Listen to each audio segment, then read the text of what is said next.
Dahil magbabalik na tayo sa pagra-ride, so chinarge ko na muna ating bike computer. Syempre, sunod na rin doon yung ating heart rate monitor ng iGPS Sport at pati ang ating taillight. Tara! So, what's up mga crank? So, after 2 months, walang padya dahil sa therapy at injury, ngayon pinayagan na tayo ni Doc. Flats lang muna tayo, hindi pa tayo aako ng bundok. Although itong dinadaan ako palabas sa Sumulong Highway is ahon. Siguro, kasi Marikina muna tayo. Tara, let's go!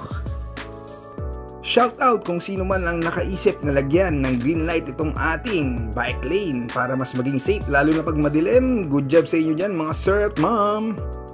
Yan. SM Marikina na tayo. Usual wala pag ganyan tao kasi maaga pa. So hindi na pag-video sa Marcos Highway kasi medyo kahit sabi kong chill, napakarga pa rin kahit pa no? Yun, tapos muna tayo sa SM Marikina. Chill lang tayo.